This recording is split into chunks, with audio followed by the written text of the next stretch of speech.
Beliau mendapatkan ratusan WhatsApp setiap hari. Ini adalah member kelas online. Dan pertanyaan saya, apakah memang hanya Facebook Ads yang membuat sampai dia bisa dapat orderan ratusan setiap hari di WhatsApp-nya dia? Ataukah ada materi penunjang lainnya sehingga ratusan orderan setiap hari di WhatsApp bisa seperti ini? Halo teman-teman semua, berjumpa kembali bersama saya Jose Rizal di video kali ini.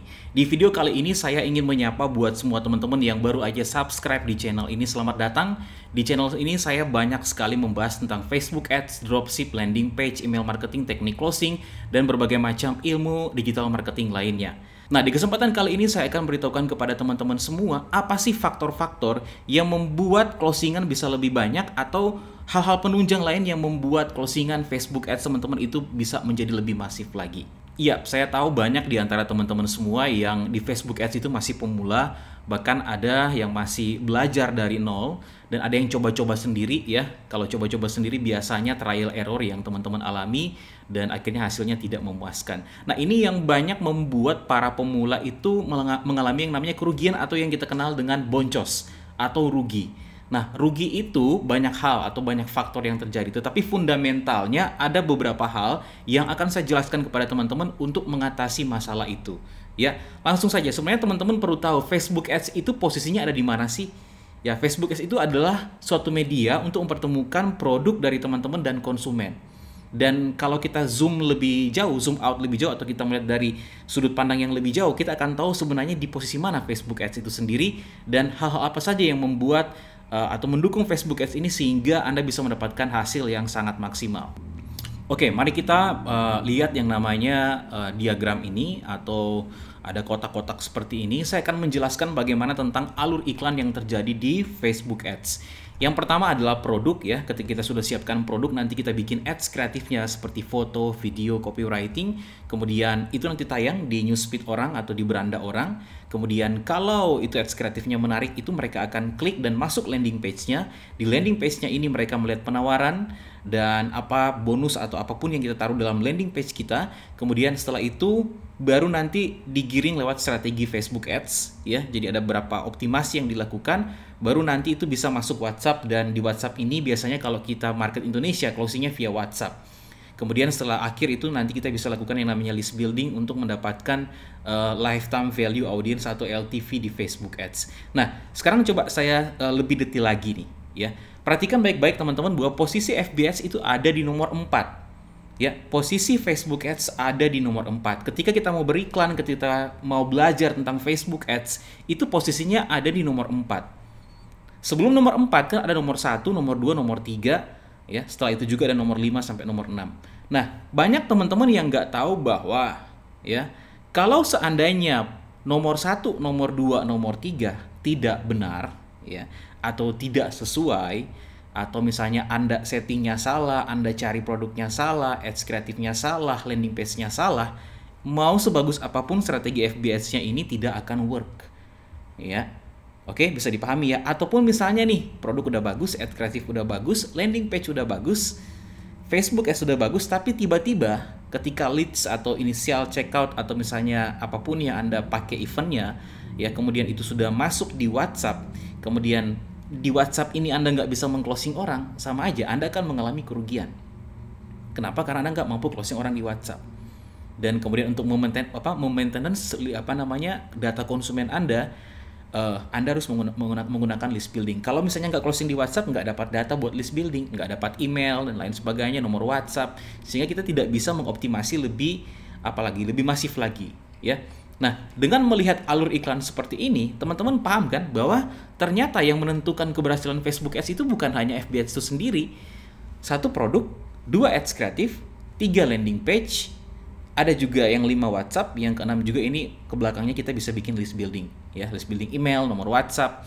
Nah, pahami dulu di sini ya. Jadi kalau kita menarik kerangka jauh seperti ini, teman-teman akan tahu bahwa FB Ads ini ternyata ada di nomor 4 gitu loh.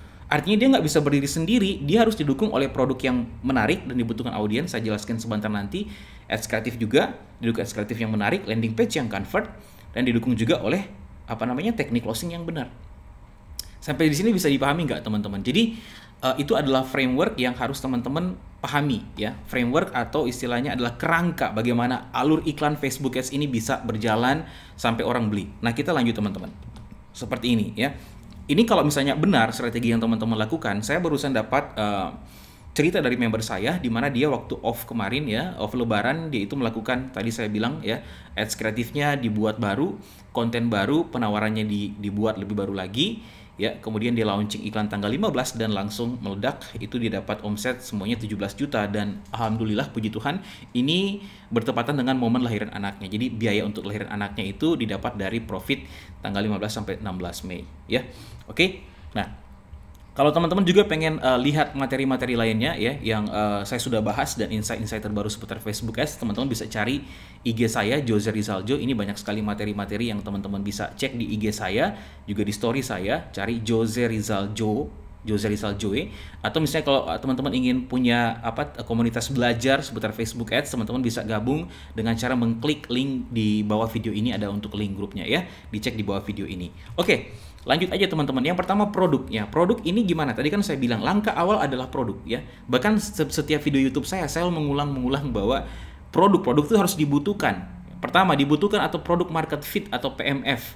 Punya nilai tambah. Kalau misalnya nggak punya nilai tambah, kita harus apa produknya? Tweak di bagian mana produknya? Nah, produk harus diterima market. Saya jelasin nih. Ini ada produk Anda, ini ada lingkaran di sini produk Anda dan di bawah sini ada market. Dan itu akan ketemu irisan. Irisan ini yang di tengah ini adalah fit. Jadi produk Anda ini harus dibutuhkan banget, harus diimpikan oleh market dan harus emang dibutuhkan oleh market. Sehingga kita akan beririsan, produk kita akan beririsan dengan market, teman-teman. Nah, artinya gimana sih? Sederhananya adalah Anda sudah validasi nggak bahwa produk Anda itu dibutuhkan oleh market? Kalau emang dibutuhkan oleh market, Anda udah lihat kompetitor nggak? Mereka gimana cara main mereka? Mereka punya nilai tambah apa? Berapa harga mereka? Anda nggak mungkin jualan barang yang sama dengan kompetitor, ya, apalagi di Facebook Ads, barang yang sama, barang yang mirip dengan harga yang sama, itu penuh tantangan, sangat challenging kalau kita mau jual di Facebook Ads. Makanya kita harus cari nilai tambah apa nih, nilai tambah apa yang bisa kita berikan ke produk kita agar diterima oleh market sehingga ini bisa menjadi produk market fit, PMF nih, produk market fit. Market seperti ini, produknya seperti ini, ketemu produk dan market dapat irisannya, itu yang namanya fit atau produk market fit. Ya, oke. Nah, di sini banyak sekali teman-teman yang saya lihat itu bingung yang namanya membuat atau mencari produk market fit. Yang paling sederhananya adalah teman-teman harus riset. Ya, riset lebih dalam, kira-kira dibutuhkan nggak produk saya. Karena kalau Anda nggak menjual produk yang dibutuhkan, itu akan sangat sulit. Nah, kalau bicara seputar produk, saya tidak mengulang panjang lebar lagi di sini karena ini materinya berbeda. Silakan simak video-video saya sebelumnya, sudah banyak sekali bicara mengenai produk laris. Ya, oke. Kemudian kita langsung ke berikutnya teman-teman, ads kreatif. Nah, ads kreatif atau foto atau video ads kita teman-teman, atau copywriting di dalam iklan kita. Dan teman-teman perlu tahu bahwa ini kan ads kreatif, ini contoh nih, saya ngambil yang tampil di newsfeed saya seperti ini, ya. Saya coba jadikan sebagai contoh. Ini iklannya sudah ada 3.100 komentar, 429 kali dibagikan, ya. Nah, ini yang dimaksudkan dengan ads, ya, ads, video ads. Ada juga copywritingnya. Jadi ini untuk video ads-nya, ini bisa di play. Kemudian ini adalah untuk copywritingnya. Nah, perhatikan baik-baik. Gerbang awal periklanan kita. Jadi orang itu kita menayangkan iklan ke targeting kita, ya, masuk di newsfeed orang. Orang mau beli atau tidak, awal mulanya adalah klik dulu iklan kita. Mereka mengklik, di sini kan bisa ada selengkapnya atau beli. Klik dulu. Ya, kalau tidak relevan, itu tidak akan diklik. Kalau tidak diklik berarti tidak dibeli. Kalau tidak dibeli berarti Anda boncos. Nggak akan masuk dalam landing page. Ingat framework tadi kita yang pertama ya, ads kreatif menuju ke landing page. Oke? Nah, tantangannya di sini adalah bagaimana teman-teman bisa membuat ads kreatif yang menarik. Ya, ads kreatif yang menarik. Karena begini, kalau bikin ads kreatif itu tidak juga hanya melihat kayak maunya kita sendiri seperti apa ya, tapi ini ads kreatif relevan nggak dengan audiens kita? Audiens kita itu convert nggak, menyukai nggak dengan video ads kita? Kira-kira video ads seperti apa atau foto ads seperti apa yang membuat orang tertarik, merasa engage dengan iklan kita, produk kita gitu loh. Oke? Jadi pahami, gerbang utama periklanan kita adalah klik. Kalau nggak diklik iklan kita, tidak akan ada pembelian. Ya, oke. Jadi teman-teman harus bisa membuat ads kreatif yang menarik ya. Banyak sekali variasi ads kreatif, baik foto, video ads yang teman-teman bisa lakukan. Intinya yang kedua adalah teman-teman harus bisa buat ads kreatif yang menarik. Misalnya contoh bikin video seperti ini, atau misalnya bikin image ya. Oke ya, kalau ini tutorialnya saya sudah berikan ya, gimana bikin video seperti ini, kemudian buat dengan ukuran seperti ini harus seperti apa, bikin frame juga di video seperti apa, ngisi teks juga begini seperti apa. Jadi untuk pembuatan video ads saya sudah bagikan di member area kelas online ya. Berikutnya adalah landing page. Landing page ini adalah halaman landing. Jadi ketika konsumen sudah masuk, udah klik iklan kita, itu akan masuk dalam landing page ya. Nah, di landing page apa sih yang mempengaruhi orang untuk melakukan action dalam landing page untuk beli? Yang pertama adalah penawaran atau offer. Penawaran apa yang teman-teman berikan di dalam landing page-nya? Ya. Kemudian yang kedua adalah user interface atau tampilan. Apakah responsif atau tidak? Kemudian berikut adalah copywriting. Teman-teman harus menguasai teknik pembuatan landing page yang convert. Contoh seperti ini ya, ada misalnya logo brand Anda, kemudian ada headline Anda di sini, kemudian di sini ada image yang dia responsif dengan mobile design, kemudian juga ada di sini call to action-nya. Jadi ini ada strukturnya, nggak ngarang gitu loh, ya. Nah, tapi banyak yang berpikir begini kalau bikin landing page. Banyak yang berpikir bahwa yang penting penawarannya oke. Ternyata nggak seperti itu teman-teman. Kenapa? Walaupun penawaran Anda oke, tapi kalau nggak responsif, dia user interface-nya nggak bagus, nggak menarik, itu akan dalam tanda kutip akan terjadi bounce, atau orang masuk landing page nggak sampai terbuka dia balik. Ya akhirnya ya nggak mungkin melakukan pembelian. Ya makanya teman-teman harus bisa satu bikin offer yang menarik, penawaran yang menarik, benchmark dulu kompetitornya. Kira-kira mereka menjual harga berapa? Apakah saya menjual harga sama, atau misalnya saya menjual harga berbeda tapi saya tambahin value, atau saya cari produk-produk yang turunannya misalnya. Kedua, user interface tampilan. Kalau bikin landing page baiknya bikin, kan kalau Anda member kelas itu saya kasih satu page builder yang itu kita bisa ketika edit langsung tampilan mobile kayak begini, ya. Sehingga kita bisa lihat kalau di mobile terbukanya seperti begini, karena rata-rata orang buka landing page via mobile gitu loh. Jadi kita harus bikin desain mobile yang responsif, ketika di scroll itu nggak ngaco ya, nggak terhenti, kemudian gambarnya terbuka cepat gitu, loading websitenya cepat gitu loh ya. Kemudian ketika klik tombol WhatsApp dia langsung redirect cepat, itu pengaruh ya. Itu teknis-teknis yang banyak orang nggak tahu, itu sampai sedetil itu loh untuk menghasilkan landing page yang convert ya. Jadi intinya teman-teman harus menguasai teknik membuat landing page yang convert. Ini penting karena di landing page ini akan membuat orang memutuskan, oke, saya beli produk Anda atau enggak. Di landing page ini makanya penting sekali punya landing page. Selain untuk menggrab data pixel, atau kalau Anda pakai Google Tag Manager, itu juga sekaligus untuk yang namanya CTA, orang mau beli, call to action mau beli. Jadi banyak sekali landing page yang kita bisa optimasi. Jadi ketiga, landing page, pastikan menguasai pembuatan landing page yang convert ya. Oke, kemudian langsung aja ya teman-teman. Berikutnya adalah ya, oke. Nah, setelah landing page, teman-teman harus menguasai yang namanya strategi Facebook Ads. Jadi kalau kita bicara strategi Facebook Ads, berarti itu ada 3. Secara normalnya ada testing, ada optimizing, ada scaling. Jadi testing itu fase apa? Testing untuk kita mentes segala macam di dalamnya, termasuk ads kreatif kita, landing page kita, dan lain sebagainya. Kalau sudah melewati fase testing, kita masuk fase optimizing. Dari data testing yang ada, kita sudah dapat misalnya data-data ini, data-data yang bagus nih, data adset kita seperti targeting, kemudian juga ads kreatif, landing page, penawaran, kita udah dapat yang winningnya, itu yang tinggal kita optimasi ke depan nantinya. Oke, setelah optimasi, ketika kita optimasikan, kita pasti ini dari hasil optimasi kita mendapatkan hasil yang lebih maksimal. Sekarang bagaimana caranya kita mau masif lagi? Mau masif lagi, kita masuk yang namanya scaling. Artinya dari campaign yang udah jadi, yang udah winning, kita bisa perluas lagi ininya, perluas lagi jangkauannya, menjangkau lagi lebih banyak orang. Karena sudah posisi dalam winning campaign atau winning adset atau winning ads, tinggal kita sebar luas secara masif lagi. Itu masuk di fase scaling teman-teman ya. Seperti tadi ya, member yang saya sudah beritahu kepada teman-teman ya. Nah, di sini teman-teman harus memahami rute sukses beriklan. Apa sih itu? Saya jelasin kayak begini agar teman-teman bisa paham. Nah, berikutnya saya akan menjelaskan tentang yang namanya ini teman-teman. Ini adalah funnel.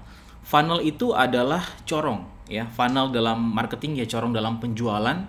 Jadi istilahnya semakin ke bawah semakin kecil.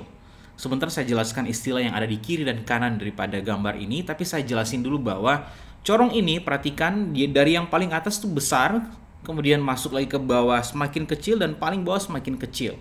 Kalau kita perhatikan yang paling atas ya, yang itu teman-teman lihat adalah tofu, itu adalah top of the funnel, atau orang-orang yang berada di paling atas.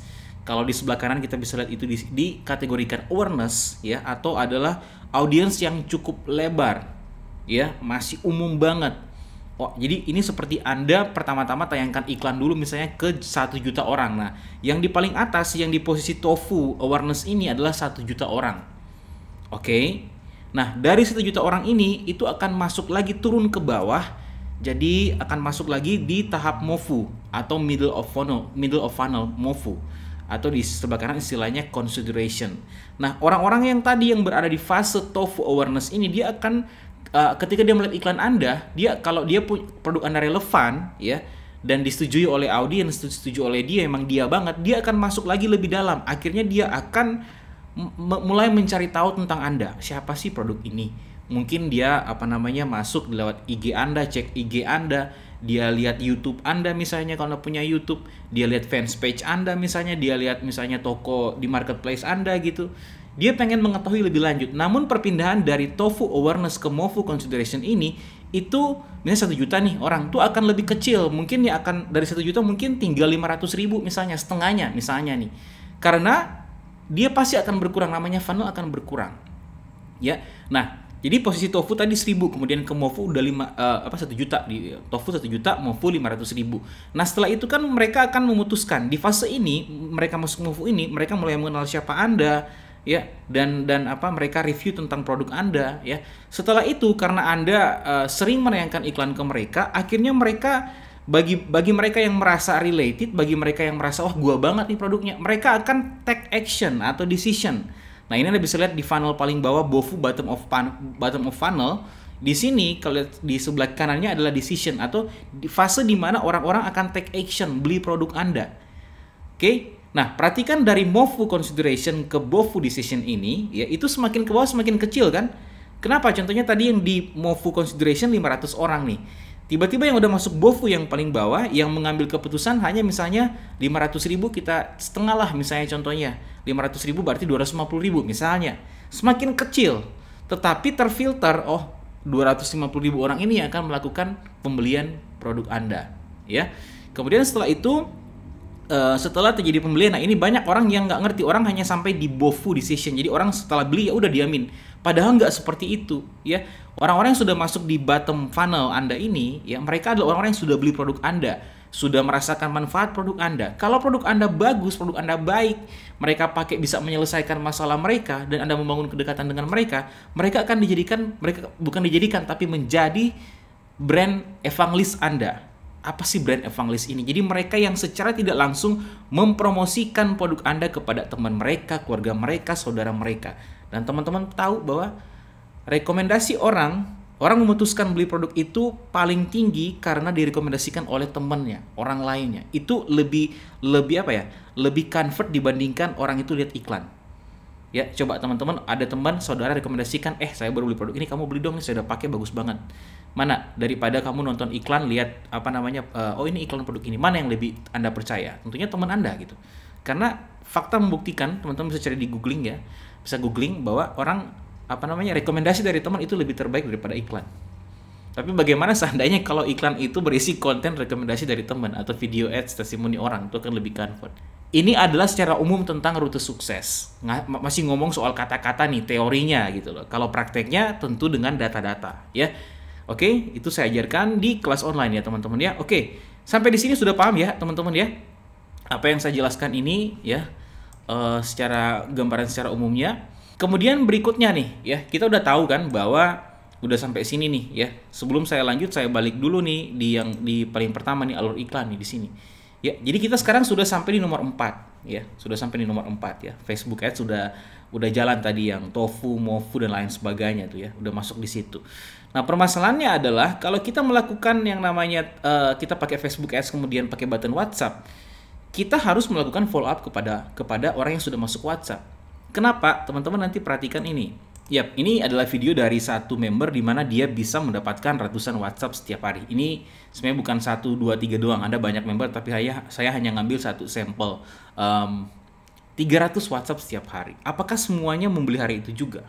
Gimana caranya untuk menghandle orang agar bisa beli? Teman-teman harus kuasai yang namanya teknik closing di WhatsApp. Jadi bagaimana cara membalas, ya ini teknik closing di WhatsApp, bagaimana cara menjawab yang namanya orang yang bertanya, bagaimana menanggapi orang yang diam, bagaimana memahami behavior audience. Dia ini sebenarnya dia udah ingatkan funnel yang tadi yang saya bilang yang tofu mofu tadi itu ya. Dia di fase mana sih? Dia di fase masih awareness kah? Atau udah di consideration kah? Atau udah mau decision, mau take action? Kita harus tahu dari cara bertanyanya dia. Sehingga kita tahu cara menjawab orang tersebut. Karena nggak semua orang tuh jawabannya sama. Tergantung dari cara kita menilai ini dia ngomongnya seperti ini. Misalnya, Kak, ini beneran nggak sih bisa membuat contohnya saya lebih glowing gitu? Nah, berarti Anda tahu kan dia masih belum yakin tentang produk Anda. Ya, dia sudah masuk di fase yang namanya mau masuk ke decision, tapi dia belum yakinkan dia dengan apa, misalnya contohnya dengan ya tentunya Anda bukti testimoni orang-orang yang sudah pakai dan berhasil tentang produk Anda. Nah, itu harus paham untuk teknik closing di WhatsApp seperti itu, nggak bisa sembarangan ya. Jadi teman-teman harus menguasai teknik closing di WhatsApp. Oke, kemudian kita lanjut ke selanjutnya adalah list building ya. List building ini adalah materi untuk saya katakan untuk apa ya namanya ya, untuk mengumpulkan data audience. Teman-teman perhatikan tadi nggak yang saya katakan tadi di funnel yang tadi yang di tofu mofu bofu ini adalah after purchase. Setelah pembelian, bagi orang yang pengiklan yang mindsetnya pebisnis, dia akan berpikir ke depan nanti. Ya, karena pada kenyataannya kalau teman-teman tahu ya, di sini bahwa kita semakin mudah menjual kepada orang-orang yang sudah melakukan pembelian, atau kita lebih mudah menjual kepada existing customers, konsumen yang udah beli di kita, karena mereka udah trust, udah percaya sama kita gitu loh. Nah, makanya kenapa teman-teman harus membuat yang namanya list building. List building itu seperti memanage list konsumen. Mereka sudah percaya, udah trust kepada kita, lebih mudah menjual kepada konsumen, pada hot audience. Jadi pentingnya membangun list building. Jadi oke, misalnya Anda WhatsApp, Anda bisa contohnya bikin data manual, nama, alamat, nomor WhatsApp, email mereka untuk kita jadikan data. Ya, nanti saya jelasin buat apa datanya nanti. Data ini nanti kita bisa contohnya bisa share lagi ke mereka. Misalnya kita punya produk baru nih, kita nggak perlu nge-ads lagi, kita tinggal misalnya share via ke email mereka atau via WhatsApp mereka. Toh mereka tadi saya udah bilang, mereka udah percaya ke kita karena mereka udah beli produk kita. Lebih mudah menjual kepada orang yang sudah pernah beli produk kita daripada menjual kepada orang yang baru. Ya, biaya akuisisinya itu lebih murah menjual kepada orang yang sudah pernah beli produk kita. Cost untuk satu lead itu lebih murah kepada orang yang sudah pernah membeli produk kita, teman-teman ya. Saya berikan contoh nih ya. Ya, data penjualan. Nah, ini saya punya data penjualan, ini ada banyak banget ya, teman-teman. Oke. Ya. Ini banyak banget data penjualan yang ada ya, sampai kalau nggak salah ada 9 ribuan kali ini ya. Nah, ini adalah data penjualan saya yang saya simpan ya. Sorry saya blur karena privacy orang juga ya. Jadi Anda lihat ini adalah penjualan. Nah, data ini saya peroleh dari mana? Dari data konsumen saya. Data apanya? Data email, nomor WhatsApp, bahkan nilai pembelian pun saya simpan. Ya, ini data nih. Saya bangun data kayak begini nih. Ya. Nah, data ini nantinya yang akan kita lanjutkan ke materi berikut, teman-teman. Nah, materi apa? Kita coba simak nih materinya. Kita akan membuat yang namanya value based custom audience, atau kita akan membuat yang namanya lifetime value audience. Jadi LTV ini tadi data-data yang udah masuk tadi sebagai pembelian produk saya ya, itu saya akan import ke dalam Facebook, ke dalam business manager. Buat apa? Buat saya bikin mereka menjadi satu custom audience. Kenapa? Kedepan nanti saya bisa iklankan kepada mereka, retargeting kepada mereka udah tahu produk saya. Ya, tadi kan saya bilang lebih mudah menjual kepada orang yang sudah pernah beli produk kita daripada menjual kepada orang yang baru. Sehingga kalau kayak tadi nih, saya punya data hampir 10.000 tuh misalnya contoh satu produk saya bisa retargeting ke mereka, nggak perlu lagi testing lagi targeting yang baru kalau di Facebook Ads. Atau misalnya nih, paling powerfulnya adalah gimana saya mau scale dari data penjualan ini di niche yang ini, saya mau scale caranya seperti apa? Maksudnya scale, kita memanfaatkan data ini untuk Facebook mencarikan sampel orang-orang yang mirip dengan orang-orang ini. Maksudnya, misalnya Anda menjual barang seharga 1 juta nih, itu Anda masukin dalam LTV. Ketika Anda buat lookalike-nya, FB akan mencarikan orang-orang yang mirip behavior-nya yang spend 1 juta di Facebook, dan Anda bisa tayangkan iklan ke mereka. Paham? Nah, jadi itu fungsinya untuk list building, teman-teman. Jadi bukan hanya sekedar kita ngebangun data, tapi ke depan nanti itu banyak sekali yang kita bisa lakukan, ya. Jadi teman-teman perlu yang namanya belajar list building email, list building nomor WhatsApp, pokoknya ya tentang list building lah. Tapi paling powerful teman-teman belajar yang namanya list building list building email, ya. Oke, baik, seperti itu ya teman-teman apa yang saya sampaikan di dalam video kali ini. Semoga bisa bermanfaat buat teman-teman semua. Jadi pastikan tahu dulu bahwa yang menunjang keberhasilan teman-teman di Facebook Ads itu bukan hanya Facebook Ads itu sendiri. Teman-teman sudah lihat tadi posisi Facebook Ads di nomor berapa. Kalau yang di depan-depannya nomor 1, 2, 3 itu nggak ada, Facebook Ads sana tidak akan bekerja secara optimal. Sebagus apapun strategi Anda, ya. Coba Anda tes produknya ngarang, ads kreatifnya ngarang, harganya Anda ngarang, kemudian iklankan. Itu pasti akan rugi, boncos. Makanya kenapa perlu setting semuanya di awal. Makanya saya bilang, ternyata kesimpulannya di video ini adalah Facebook Ads tidak bisa sendirian. Facebook Ads tadi saya bilang harus harus dilengkapi dengan produk yang menarik, ya, nomor 1, kemudian ads kreatif yang menarik. Produk itu harus Anda tahu, nyari produk atau bikin produk yang emang produk market fit dibutuhkan audiens. Harus bisa bikin ads kreatif yang menarik yang punya relevansi tinggi. Harus bisa bikin landing page yang convert, ya. Baru strategi FBS-nya bisa berjalan lancar di nomor 4. Dan gak sampai situ, kalau hanya FBS doang kemudian nggak tahu teknik closing di WhatsApp, gimana caranya Anda mau closing orang di WhatsApp? Gimana Anda mau membalas cara bertanya mereka dan lain sebagainya? Dan harus tahu juga list building untuk memanage data konsumen kita, untuk kita pergunakan nanti dengan contohnya produk yang lain, kita bisa jual produk yang lain, atau kita bisa misalnya contohnya membuat pemirsa yang mirip dengan mereka dan biayanya lebih murah, ya. Dan kalau misalnya teman-teman juga belajar email marketing, teman-teman nanti bisa follow up mereka secara otomatis menggunakan autoresponder. Oke, jadi seperti itu video kita kali ini. Semoga bisa bermanfaat buat teman-teman semua. Kalau misalnya teman-teman ingin mendapatkan materi-materi terbaru yang saya update di Instagram saya, baik di post ataupun story saya, silakan menuju ke Instagram Jose Rizal Jo, ini Instagram saya. Ataupun kalau mau belajar, ada diskusi, grup Telegram diskusi, silakan cek di bawah video ini, ya. Dan yang belum subscribe, silakan subscribe karena saya akan masih banyak lagi memberikan materi-materi terbaru buat teman-teman semua. Saya kira itu dulu ya video saya kali ini. Semoga bisa bermanfaat buat teman-teman semua. Salam sukses buat semua teman-teman.